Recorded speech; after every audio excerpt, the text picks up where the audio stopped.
So here we all are. I'm going to talk about an aspect of practice tonight.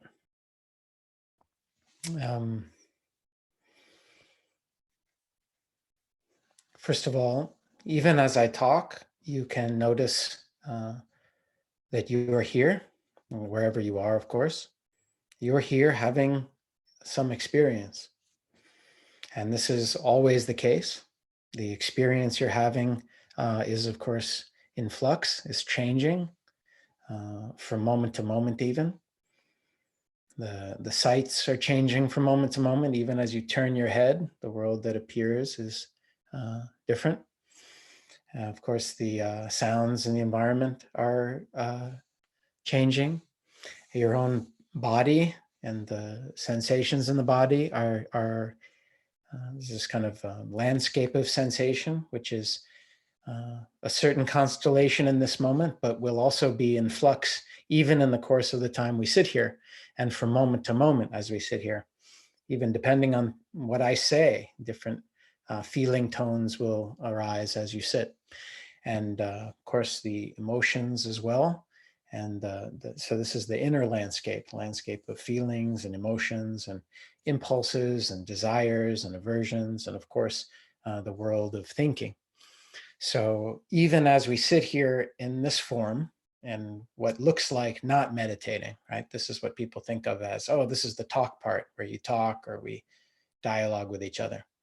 But please don't lose touch with or keep coming back to notice, oh, here I am. And this is what's appearing. This is what's happening in the space of awareness so that you can include it. And that's what we call practicing. So it's very important not to to privilege the sitting meditation in this way. It's important to sit. I'm so glad so many of you are practicing daily. That is a powerful cultivation, and it's a huge part of how what allows things to unfold. But let's not leave the cultivation in the formal sitting.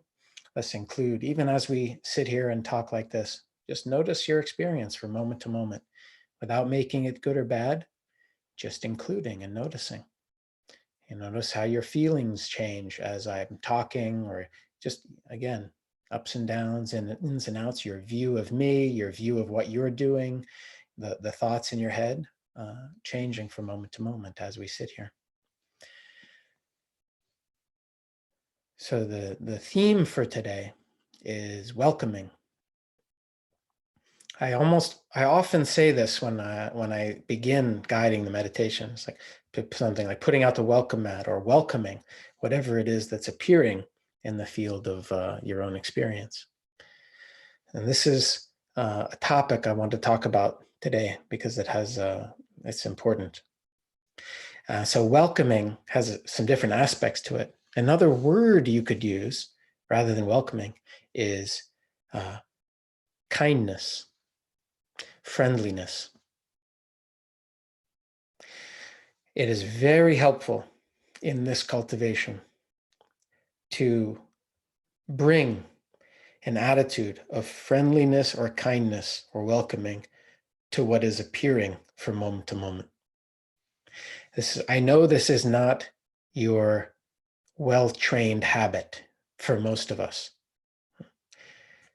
Most of us have a lot of preferences about what's arising in this body and mind, and much of it doesn't feel welcome. And especially, of course, when things are hard, but actually a fair amount of the time anyway. So when we do formal practice like this, the reason I repeat these words again and again is so that we can kind of incline the mind, do something that's counterintuitive for us, or I should just say counter to habit for us, which is inclining the mind to welcoming, to kindness, to kind of open-heartedness towards what it is that's appearing in the field of your experience. So that's even the breathing, kind of like welcoming of the breath as it is. It's in relation to sensations in your body. Can you have a kind of a welcoming or a friendly attitude, even towards tension or tightness in the knee, a kind of throbbing or stabbing, that kind of open-hearted attitude, a welcoming. And that's something you'll have to remind yourself of again and again. Yeah, because especially things that are uncomfortable, that's not our habit.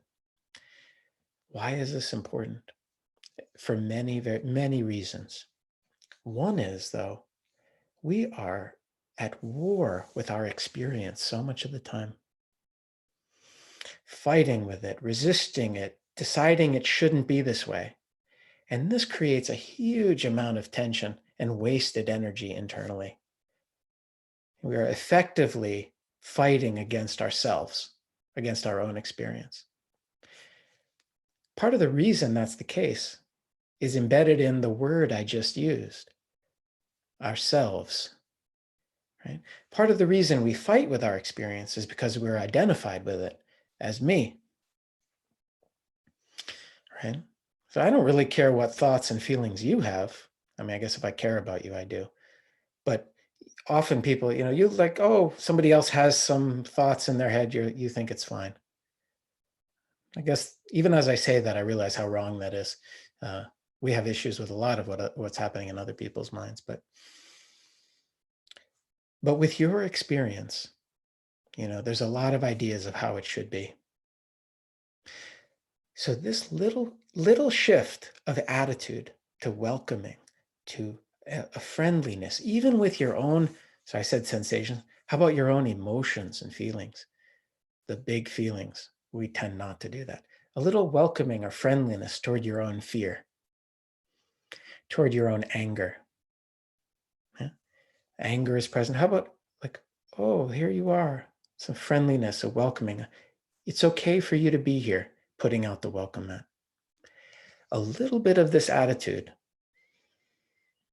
can really change the experience of the state that is here.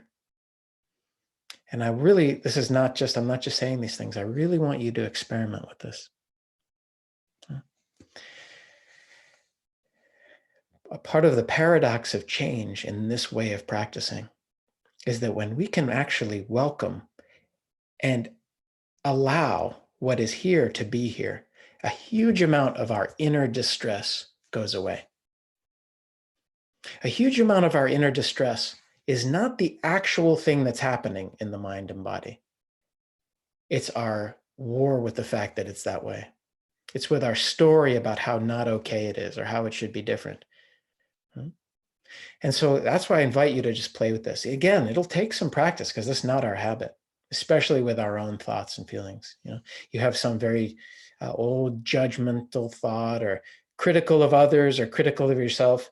And your first thought is not to welcome it, or to kind of be friendly towards that thought. Oh, there. No, usually I don't want to have these thoughts. I'm going to get rid of them.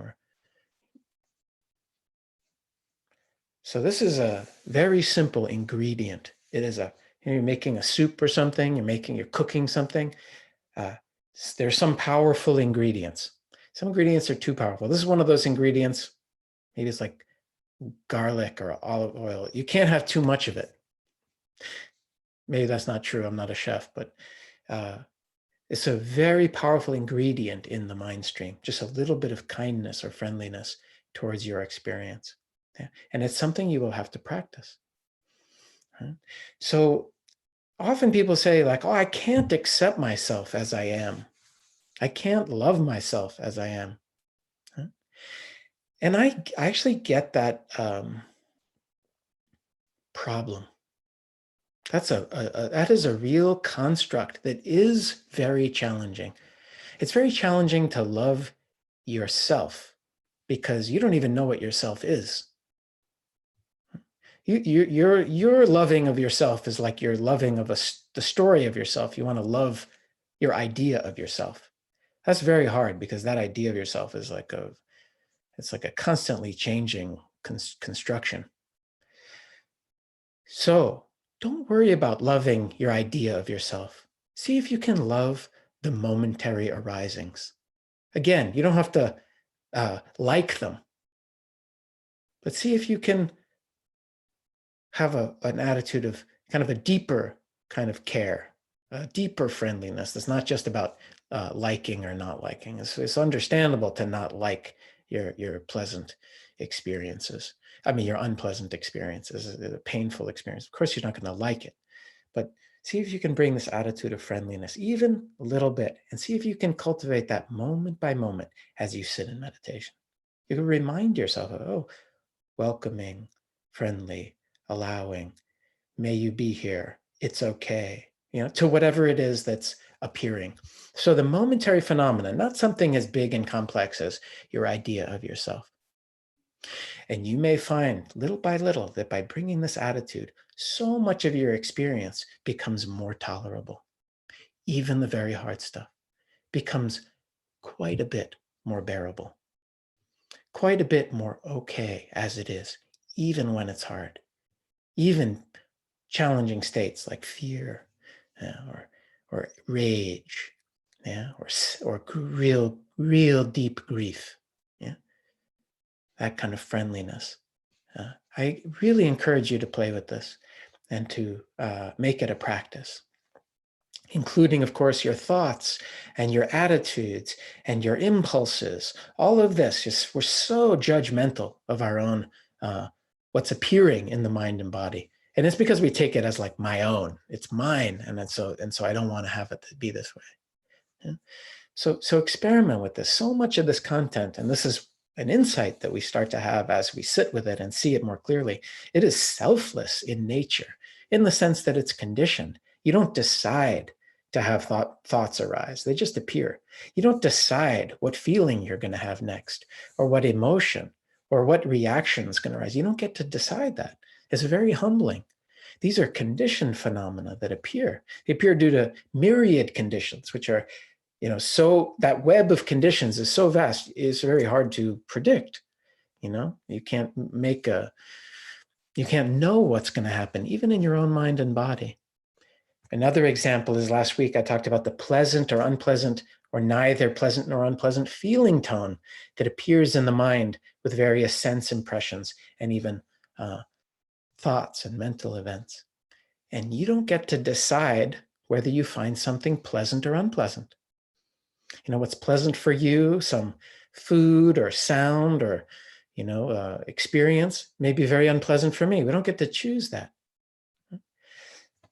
So sitting with this selfless process, the more we see it as selfless, and you can't force this, you can't like accelerate your seeing of it as selfless. That has to come through direct seeing. You have to know that it's selfless from your own experience, meaning that you're not causing it, volitionally, and that you don't control it. So it's not subject to your machinations. Then start to see it as selfless process, like we see nature.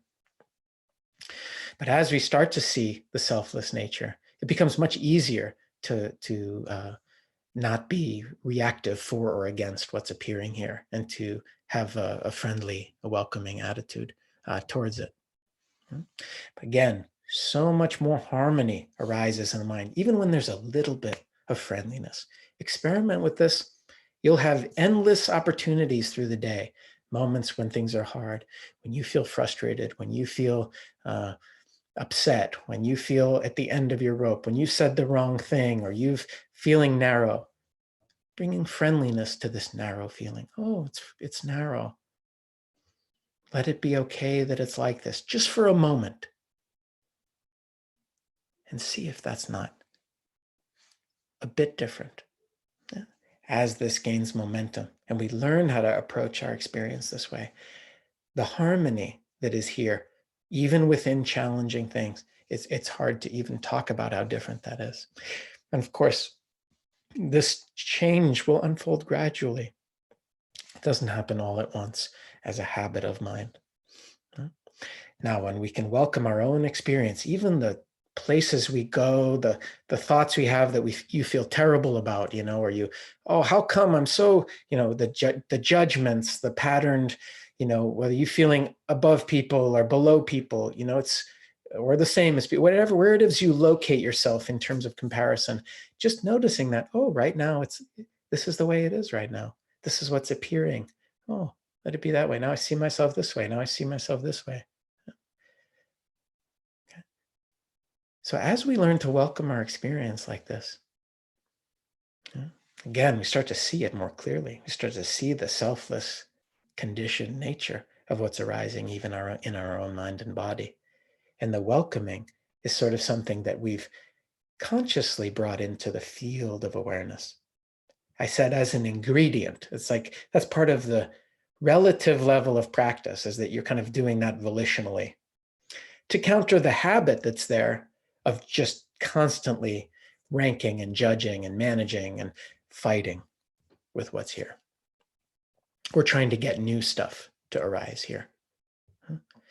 So that friendliness, that welcoming, is to counter this tenacious habit of its opposite. But as this starts to suffuse awareness a little bit more, first of all, there's more harmony. You'll notice a second order kind of suffering go away.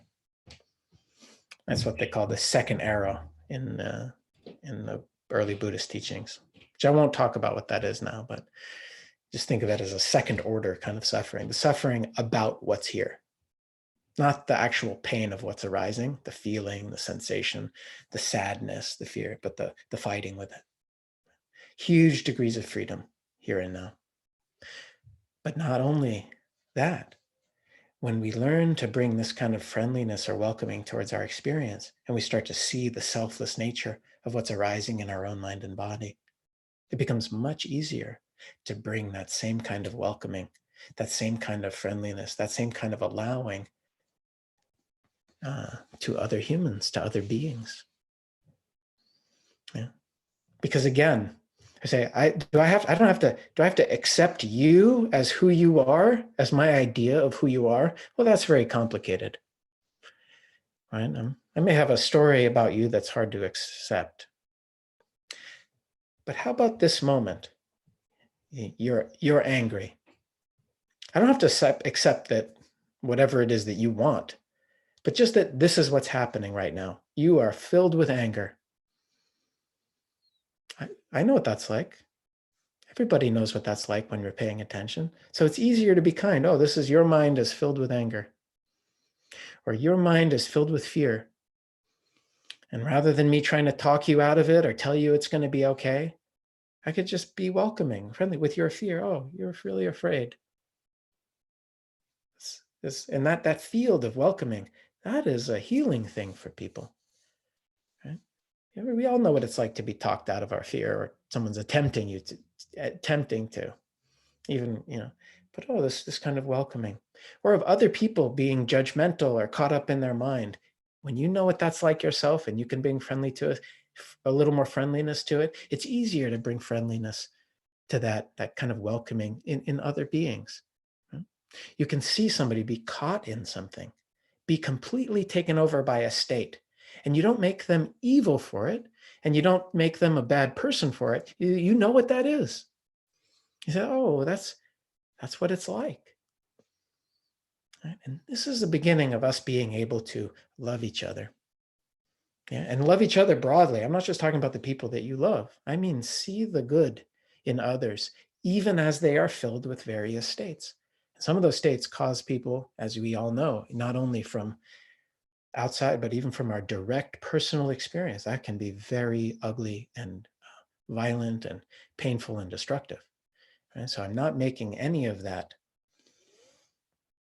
I'm not being Pollyanna about any of that. Right? That is real. Right?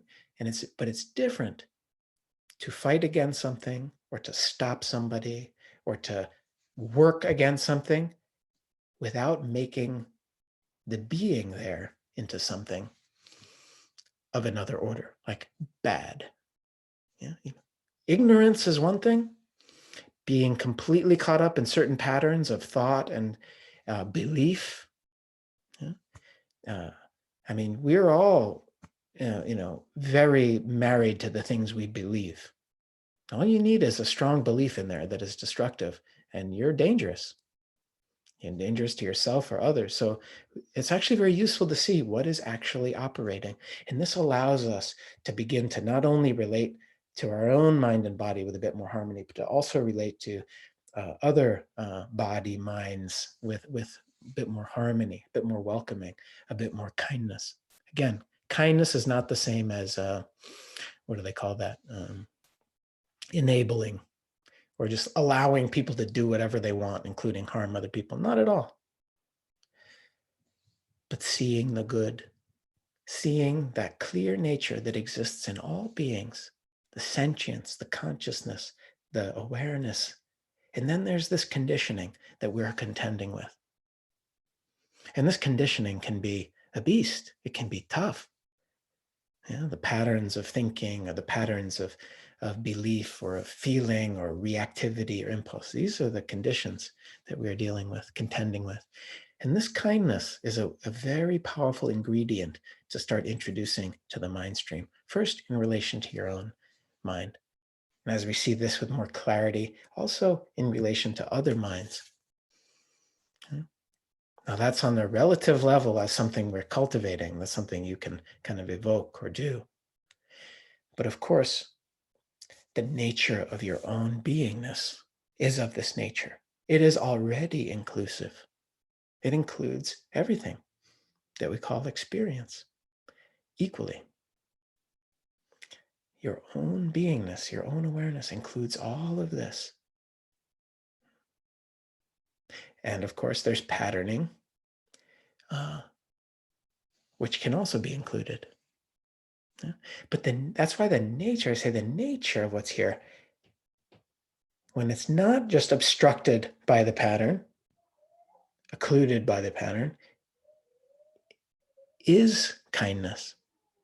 I'm saying that, but I challenge you and dare you to find out if it's true. That it is kindness when we're not caught up in the patterning. That it is totally, inclusive is the wrong word. It is all of it, including everything that we perceive. So on a relative level, we have these practices, and yet what we settle into as we learn to welcome experience with a little more kindness, we settle into something that we don't need to continually cultivate. Because when we're not getting in the way of what's already here, it's just inclusive. Yeah, the kindness, the love is in the nature of being itself. Again, I'm saying it. Let's see if it's true. Yeah. Even if that second part weren't true, the first part would still be useful. But I think you will find that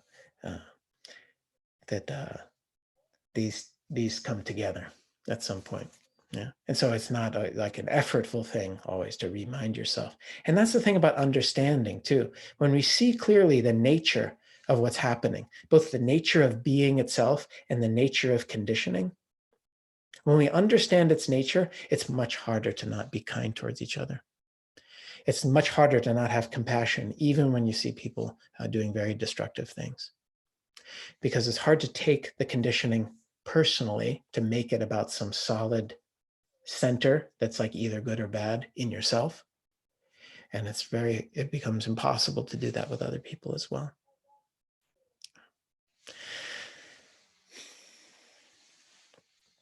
So I've said the word kindness and welcoming, maybe like 47 times tonight, and that's on purpose, just to kind of when we hear words over and over again, they start to get into the mind stream. And that's what happens with the teachings. They kind of, you want them to kind of get into your mind a little bit, and then it's still you're in relationship to them, but like then you can let it percolate. There are more reminders through the day.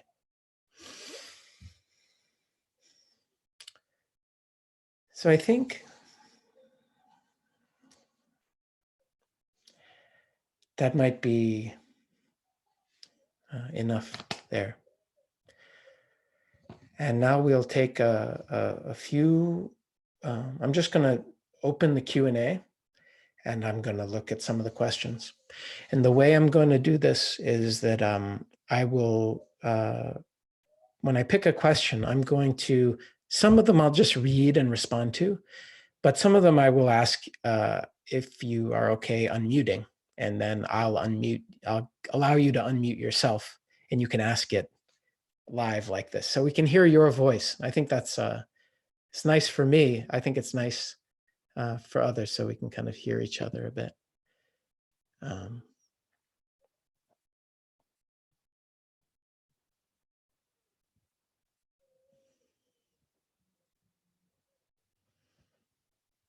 Okay.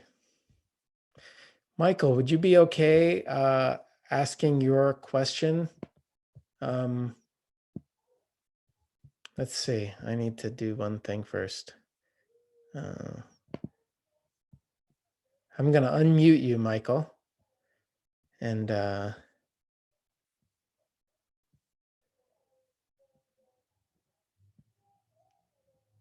right. Are you up for doing it this way, Michael?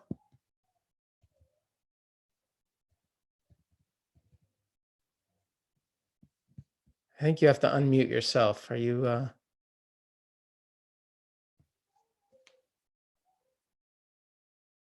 let's see. Maybe I'll unmute you. Oh yeah. Oh, I can't hear you. Okay, never mind. Sorry, Michael. I'll have to just answer it this way.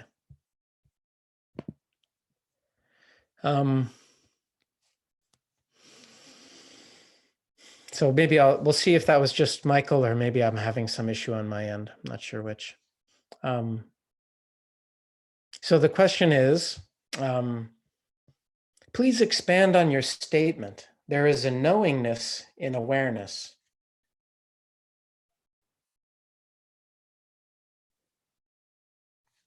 Well, are you knowing this? Sounds like you're knowing something.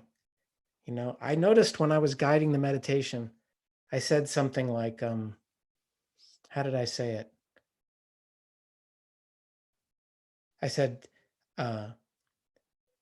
things appear and are known.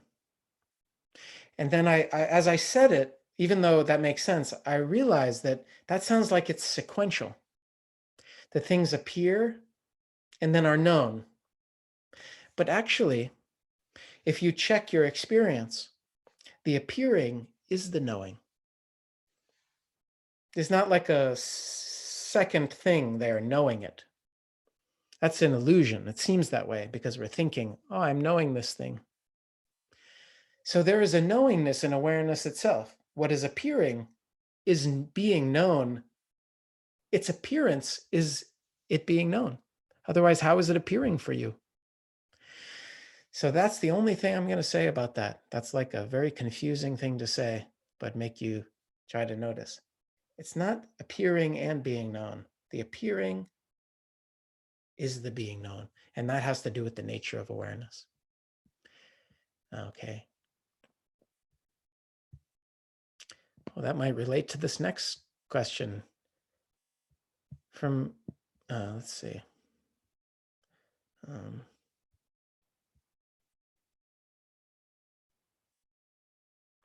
From Gail. Gail, would you mind, I'm going to see if I can unmute you. Let's see.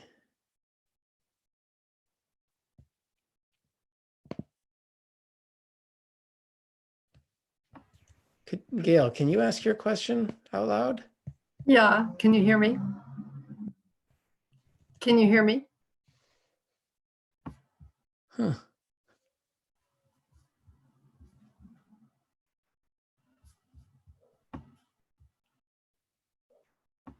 Let's see. I've allowed you to unmute. Maybe you can unmute yourself.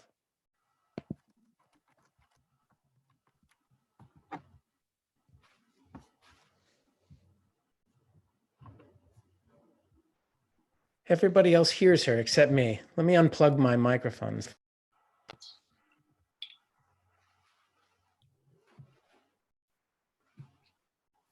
Oh, hey, Gail, can you ask your question again?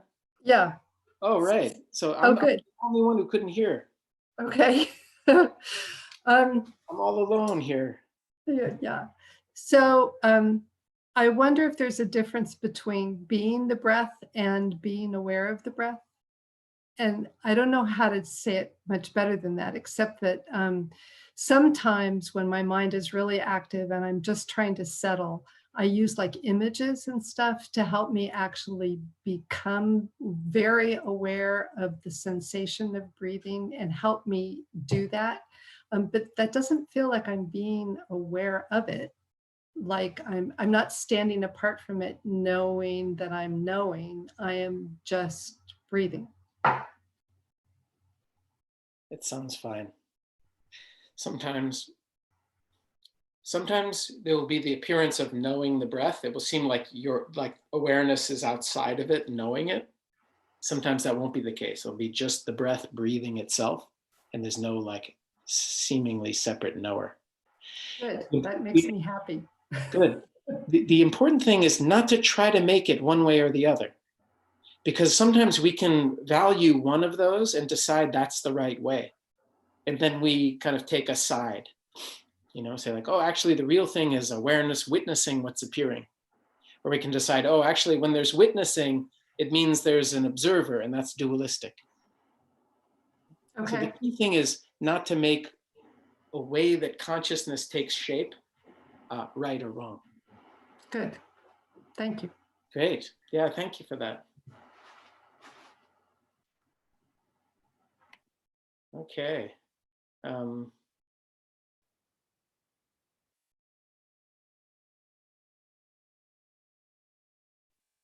right, let's see.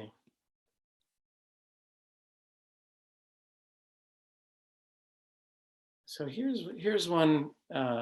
It says anonymous question, so I'll just read it. It says, related to your talk, often I have sexual thoughts and feelings during meditation. I feel shame and embarrassed about it. Maybe I shouldn't think badly about it, but it bothers me. I tell myself something must be wrong with me to have these thoughts while I'm just breathing. What are your thoughts on this?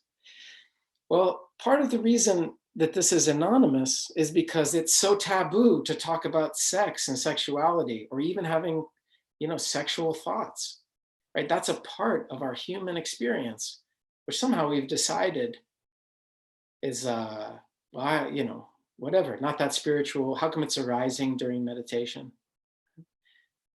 It's just like anything else. They're thoughts. Yeah, they may have a certain energy that comes with them, but all thoughts evoke certain energies, or have certain energies that evoke those thoughts. So absolutely that is to be included, and absolutely that applies in terms of what I have been talking about in terms of the welcoming or the kindness or the friendliness. Now, of course, for many of you, there will be certain types of thought that are very compelling. Okay, they're very, so that it becomes hard to just be aware with them. And so if you notice that not only are you having sexual thoughts and fantasies while you're meditating, but you're really like, it's like they really take you over again and again. Again, it's not to make them bad or wrong. You can have this friendly attitude to noticing them, and then you can come back to the breathing, or you can kind of go to the body and feel the energy that's there fueling them. And sometimes the energy that's there is surprising, right? Sometimes the energy there is not a kind of sensual feeling. It's sort of a feeling of lack. So I'm not saying that's the case all the time. I don't know what the case is in any given moment for anybody, but just something to play with so that you're really including this territory. A huge part of why we have so many problems in the domain of spiritual world, meditation centers, spiritual teachers, is because this territory is not included like anything else. Yeah, because and what is not included will have more power. So I'm glad you asked that, and I think that's an important topic. I probably don't talk about it specifically enough, so thank you for that.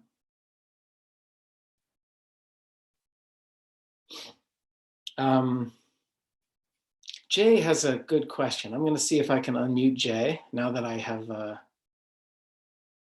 hearing ability in this. because I have a feeling there might be a follow-up here. Jay, would you mind asking your question out loud? Is that okay? Yeah, sure. Yeah. This is Dan on Jay's computer.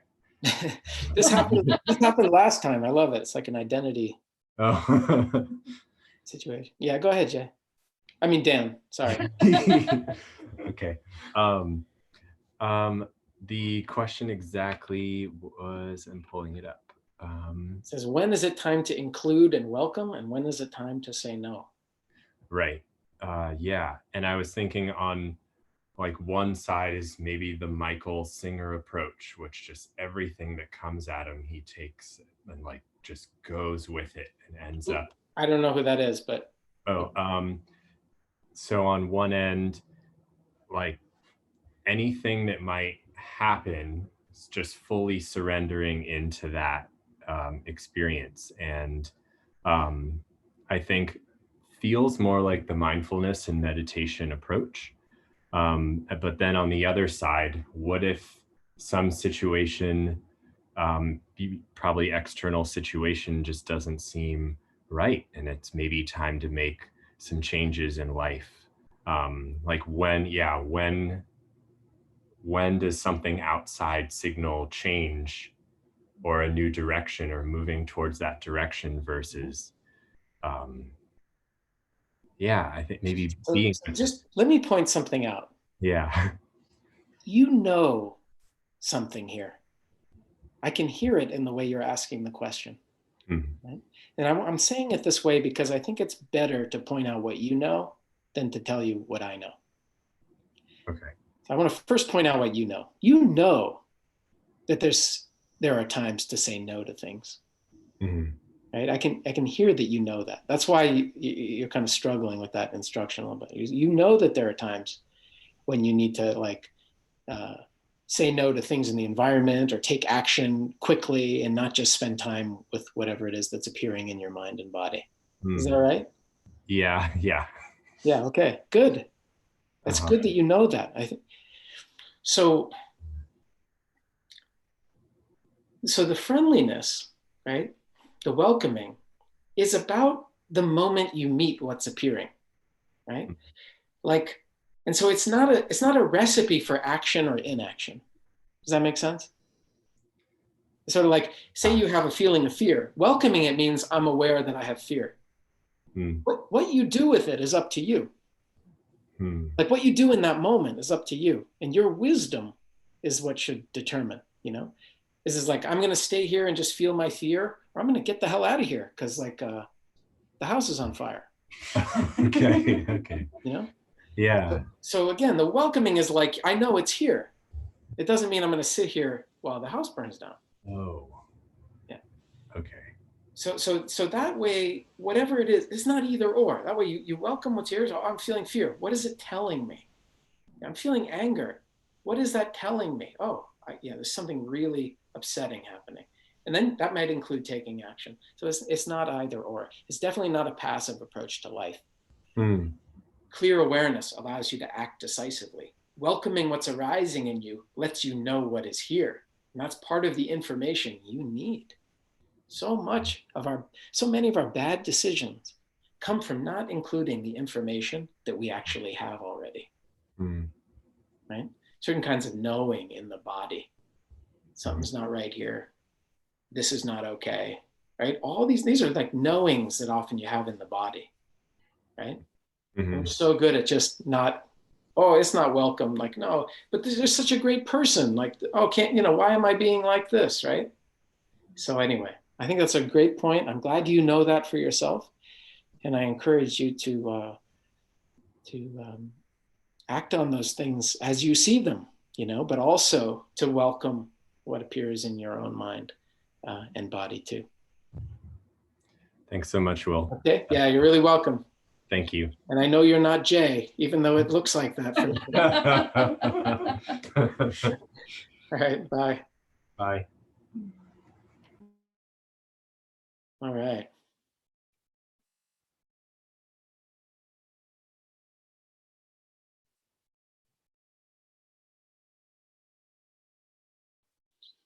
So let's see, Maggie. Maggie has a question. I'm going to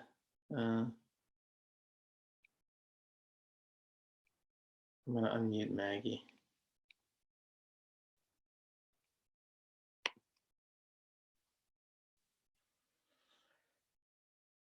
Hi, Maggie. Do you want to ask your? Yes, I have an Australian accent, so I hope that's okay. Hey, I'm talking about welcoming everything. You think your Australian accent's not okay? Okay. So it's just that question around, I love what you're saying, and it's just that little bit of clarification around the knowing that there's a kind of natural goodness of the awareness itself already, and kind of getting out of the way of our conditioning, and versus that intention that I think I have in my practice to cultivate an awareness that is less reactive and more curious and kind and allowing, and just that clarifying whether it's both of those, because that's what I'm thinking. That's what I'm thinking it is, but it's kind of confusing. No, I'm glad you asked. You know, again, so many of these, it's so good that we ask these things, right? Because even it's not always clear, right? And this territory is sort of like, even though there's a lot of awareness, even in the way you ask the question, right? So, so you're hinting at in your question this thing that I was saying, right? Which is that awareness, in a sense, awareness itself is just like a mirror. Awareness is just what allows things to appear, right? Yeah. So in that sense, awareness is just inclusive, right? There's no awareness that's not inclusive. There are habits of mind to push away what's appearing, or to label it good or bad, or to attack it, right? Those are habits of mind, but those are not awareness. Awareness just is. Awareness isn't for or against anything. So I'm just saying that as kind of like a part of sketching the territory. Right? Great. And again, conceptually, this is only of so much value, but I think experientially, this is to be explored. So as I was saying, like the awareness is just here. And that is, as you get less reactive with the content, you kind of relax into what's already here. It's not only inclusive, it's whole and complete. It doesn't have edges or boundaries. There's not a partialness to it. So that's that kind of like fullness of being. Right? We tend not to feel full in our own being, right? We always feel like there's something missing, something I need to complete me. But awareness has this completeness to it. But the sense of incompleteness arises within it, just as all phenomena do. So in that sense, there's nothing you need to do. But because the habits, there's so many tendencies to reject what's appearing, it's very helpful to have that inner reminder go again and again. And that's the cultivation part. So the cultivation part won't improve the nature of your awareness. The nature of your awareness is perfect. You know, just as all the difficult things that arise, or the judgmental or harsh or painful thoughts don't detract from the nature of awareness. Right? Experience doesn't improve or detract from it. But this kind of, the teachings and these reminders of like welcoming allow you to just soften around the content enough to rest a little more in what's already here. I don't know if that is clarifying or more confusing. No, it's very, very helpful. Thank you. Okay. So is there such a thing as the quality of the awareness itself, or is that taken care of if we are just working with those habits of mind that get in the way? I think there's, you know, the awareness itself has qualities, but you don't make or break any of those qualities. You know, but really, and that's a wonderful relief, actually. Yeah. That could be a wonderful relief. You don't, you know, it could also be disappointing to people. So I want to make them, you know, I want to make this awareness. No, you don't make it. It's just, and that's why as the reactivity, as the degree that we're caught up in what's arising, as that softens and we're just including what's arising, then the qualities of the awareness itself start to manifest in our felt experience. The qualities are already here: inclusiveness, receptivity, fullness, completeness. Those qualities then start to be experienced in our beingness, because we're actually experiencing our own beingness, that sense of fullness, of nothing missing. Beautiful. Yeah. Thank you. Yeah, you're welcome. Thank you. And you have a great accent. It's wonderful. We all have. Thank you. So let's see. There's a question in the beginning.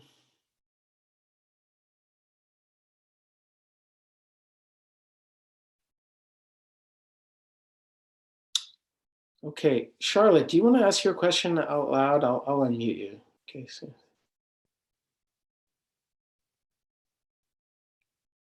Let's see.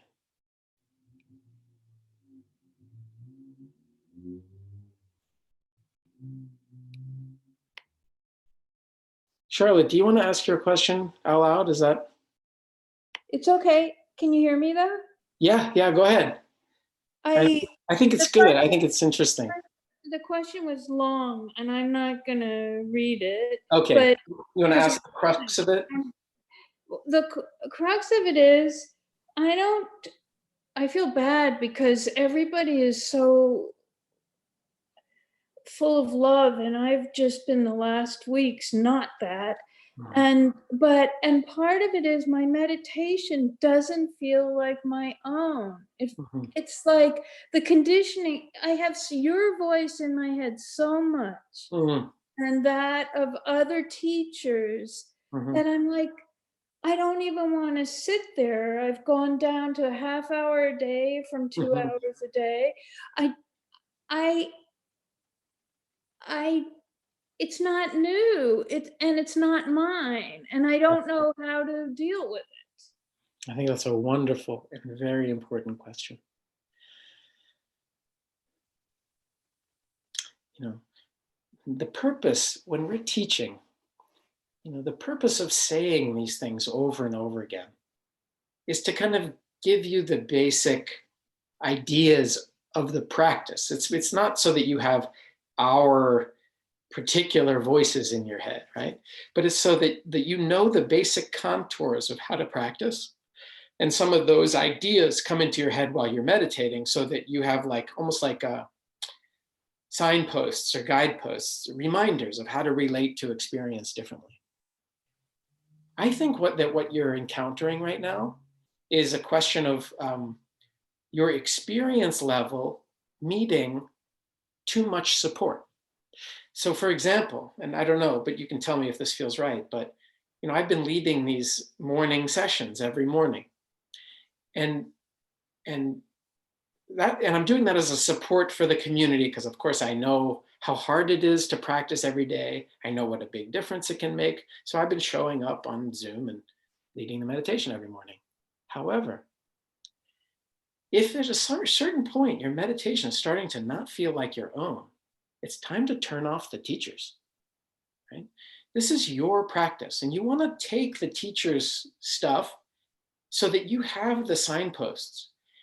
And this is actually my big qualm with all the apps, is that too much guidance is too much. And so I would encourage you, it doesn't mean you can't sit with the community in the morning, but mute me, mute me, turn off my sound. No, I stopped this week just because that I don't. Yeah. Just stopped. But Good. I don't know, just stopping. I've just stopped before, and I would be sad if this means just stopping. No, it doesn't mean stop the practice. It means relying on your practice, right? It means that's what, in all these traditions, you spend time with the teacher, and then you go off and you practice on your own. That's a more traditional model too, a lot, right? So it doesn't mean you don't come back. It doesn't mean you can't listen when you want to, but it really is about turning off the teacher and you practicing on your own with what you have. And that's actually really more useful too at various points, right? Because we want you to see,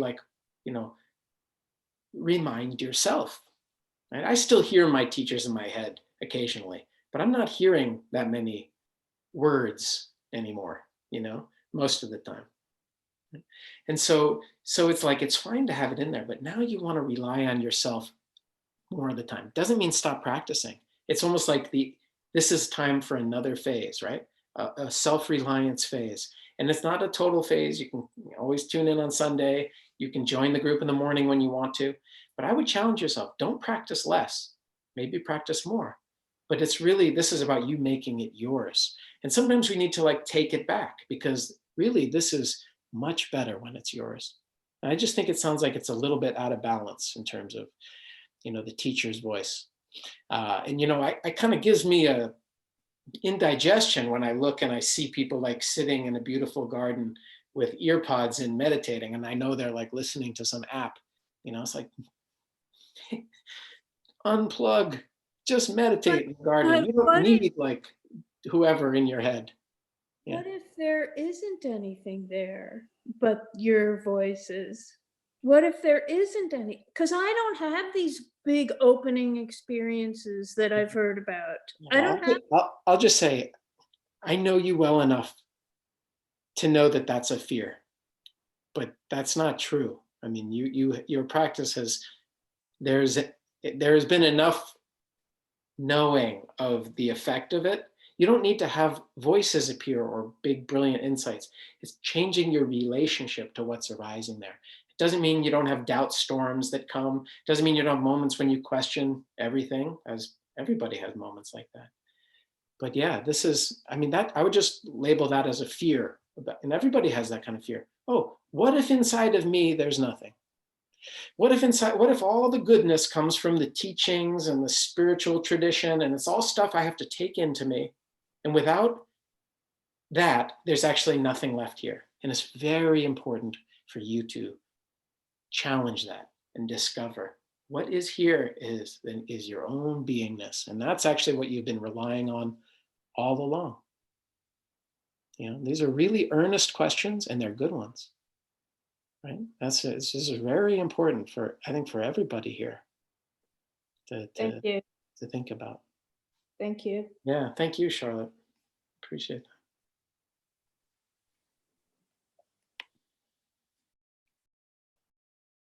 that. All right.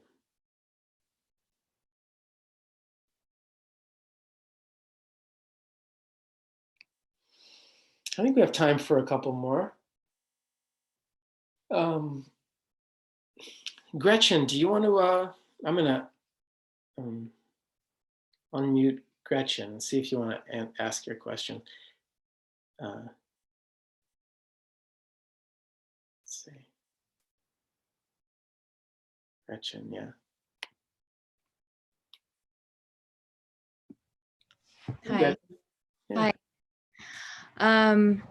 I was looking for ideas of how to have a greater sense of groundedness right now.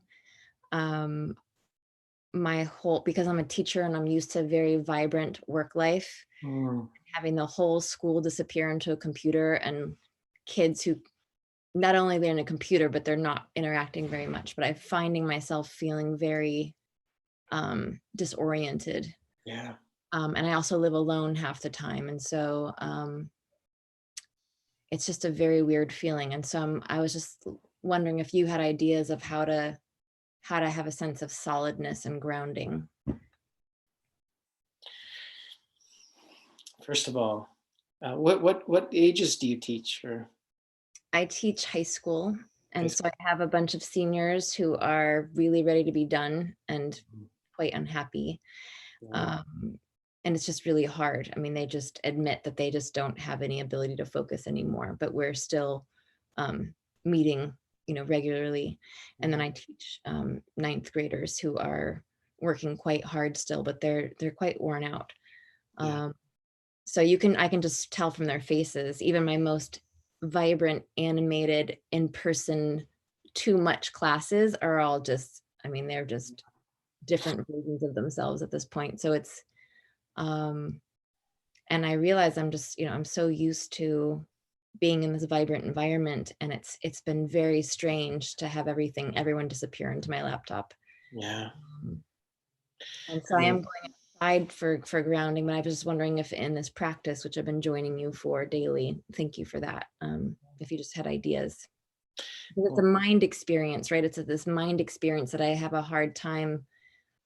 My rational brain cannot convince whatever this experience is of like the world is still here. It's just, we're meeting on Zoom, but the world is here. But just for a moment, to just start with empathizing with how hard this is.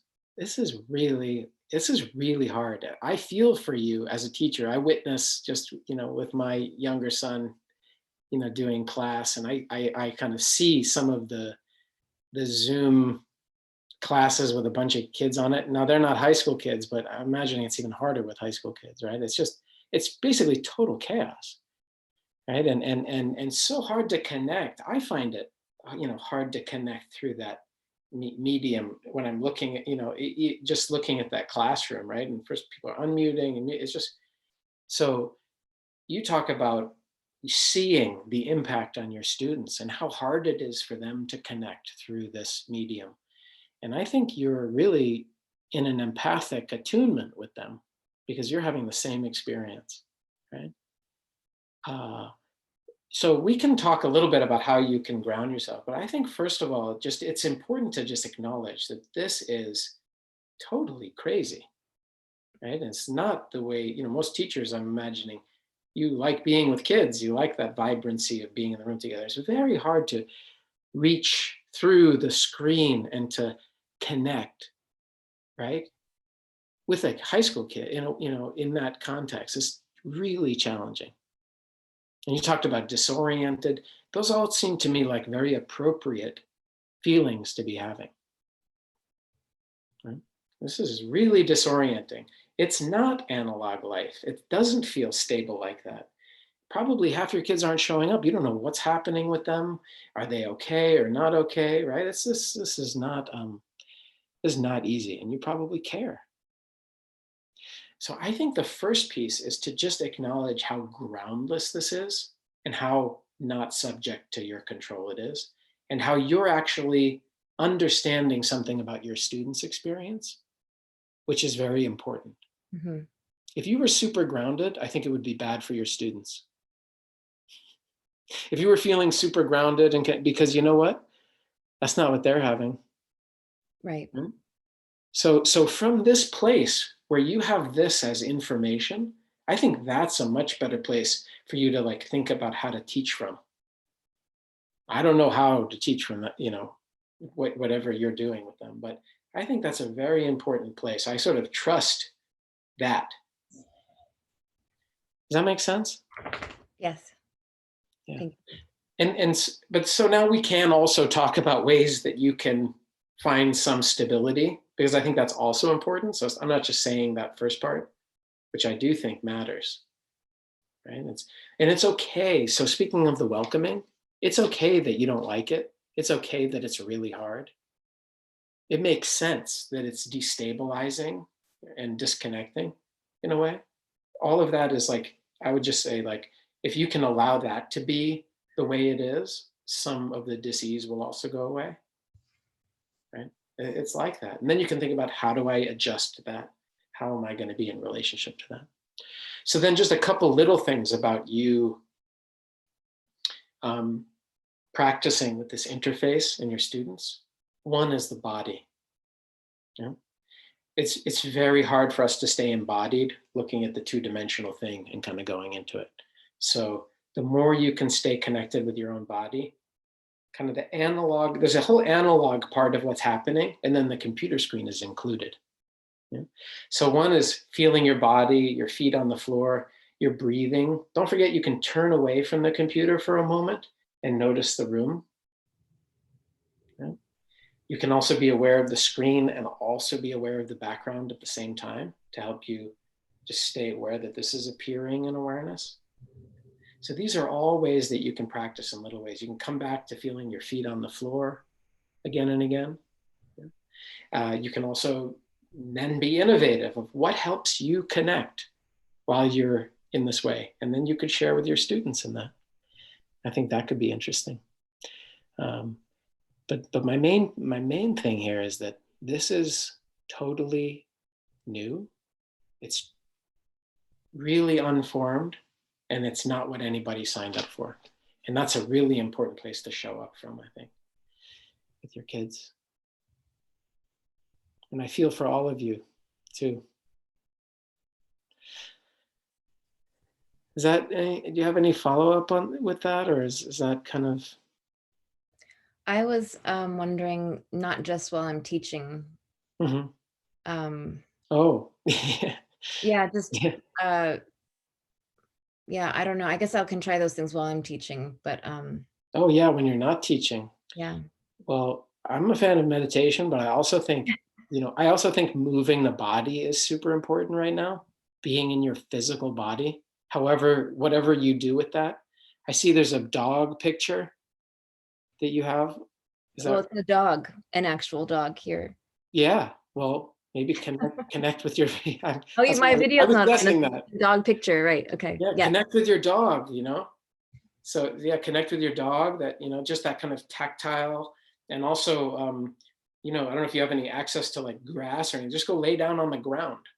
I think being in connection with like the actual ground, not the floor, but if you can go out to like somewhere and just like lay on the ground, that's very grounding, connecting. Take off your shoes and put your feet on the earth. I mean, I don't know if that's your yard in that picture. Or do you have any place like? I think those things are very helpful. I notice that if I'm on Zoom too much, it affects my nervous system. I just go out and do some walking meditation in the grass, or just look at some plants. We need that kind of natural input. I think that's like just our nervous system needs that. So anyway, those are some other little tips. Thank you. Yeah, you're welcome.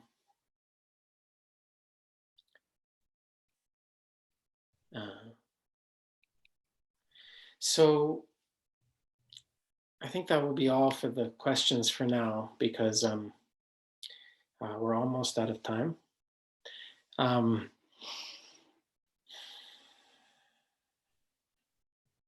So again, the theme for tonight, this kind of welcoming sort of friendliness towards what's arising in the mind and body as a practice. Right? And I encourage you this week to practice with it. Right? Practice on the cushion and practice in your day. When you're having a moment of panic or freaking out or doubt, see if that turning towards, that welcoming, doesn't transform the experience in some way. Yeah, this is a powerful, powerful thing. It sounds like a little thing, but it is a powerful, powerful thing that can transform your relationship to everything that arises in your own experience. Okay, so we'll take a few moments and we'll just sit and formally close. Again, if you want to support what I'm doing here and what we're doing with these offerings, you can donate at sundaysangha.net. And we have the PayPal and the Venmo for that. And most importantly, please keep up the practice through the week and through your days. And I'll be at the morning meditation starting tomorrow, and 6:45 I'm there, and the little bit of guiding starts at 7 to 7:30. And if any of you heard what I said tonight and you feel like I have too many teachings in my head, but I feel the support of the community, turn off the sound. Maybe you'll sit for a long time. Okay, so let's just formally close. We'll kind of dedicate the merit. So may each one of us, and in our own way, continue to look deeply into the nature of things, into the nature of our own experience, into the nature of our own mind and body. May we be willing to see things, to meet things, and to welcome things as they are. And may this clear seeing free us. And may this be for the benefit of all beings everywhere.